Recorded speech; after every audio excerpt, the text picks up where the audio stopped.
Magandang hapon po. Pilit ngayong bumabangon ang mga taga Mindanao matapos yanigin kahapon ng kambal na lindol. Ang magnitude 7.4 na lindol noong umaga, sinundan ng magnitude 6.8 kagabi. Isinailalim na sa state of calamity ang Manay, Davao Oriental. Doon nag-inspeksyon ng mga opisyal ng gabinete alinsunod sa utos ng Pangulo. Natutukan ng mga nilindol. Mula sa Davao Oriental, nakatutok live si Jandy Esteban ng GMA Regional TV. Jandy. Yes, Pia at Ivan, binisita o sinuri ng bumisitang Cabinet Secretary dito sa Manay, Davao Oriental ang paaralan at ospital na matinding napinsala ng malakas na lindol. Patuloy rin ang kanilang structural evaluation sa lahat ng mga infrastruktura. Malinaw ang direktiba ni Pangulong Bongbong Marcos matapos ang lindol sa Mindanao. Ayon kay Presidential Communications Secretary Dave Gomez, tutukan ang kaligtasan at kapakanan ng mga nilindol. Kaya inatasan niya ang mga frontline agency na gawing round-the-clock ang rescue at relief operations. Sa Manay, na isinailalim na sa state of calamity, nag-inspeksyon kanina sina DPWH Secretary Vince Dizon, DSWD Secretary Rex Gatchalian, DepEd Secretary Sani Angara at Mindanao Development Authority Chairperson Leo Magno. Ang Manay District Hospital, kabilang ang emergency room, hindi na raw pwedeng gamitin sa tindi ng pinsala. Wala na all the buildings na. Dito sa likod nito, Kailangan to makeshift medical tents. So, ang problema, sikip eh. Masyado masikip. We need an alternative site. Ginawa munang ward ang bakanteng parte ng ospital. Nagpapahanap na rin si Secretary Dizon ng paglilipatan ng mga pasyente.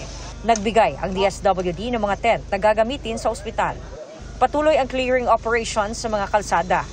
May mga malaking damage sa mga local roads. So ngayon, ang inutos ng Pangulo natin is lahat ng assets ng DPWH, ipinasa na namin sa local government units. Agad rin daw aayusin ang mga nasirang infrastruktura. Maybe in the coming weeks magsa-start na tayo, pero kailangan muna kasing i-assess kung salvageable pa or kailangan na talagang gigibay na lahat. Magtatayo rin ng tent city sa Manay at Tarragona. Ang DSWD, hinihintay ang pinal na listahan ng mga apektadong pamilya para sa financial assistance. Importante yung financial assistance magsimula agad para makarebuild sila, lalong-lalo na yung mga may partially damaged sa mga tahanan. Ayon sa NDRRMC, 7 ang naiulat na nasawi sa Region 11 dahil sa magkasunod na malalakas na lindol sa Davao Oriental. Ininspeksyon din ng mga kalihim ang Evaristo Moralizon National Vocational High School. Nagkabitak-bitak ang pader nito. Ang kinatitirikan nitong lupa na malapit lang sa ilog, pinangangambahang gumuho. Over 100 yung damaged school buildings.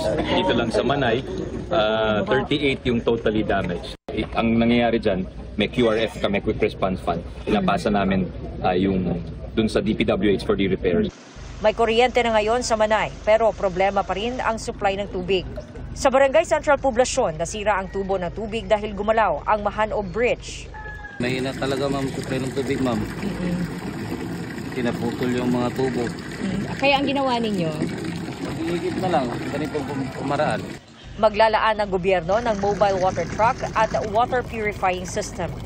Kanina nakipagpulong si Vice President Sara Duterte kay Davao Oriental Governor Nelson Dayang-Hirang kaugnay ng relief operations, recovery at rehabilitation plans ng probinsya.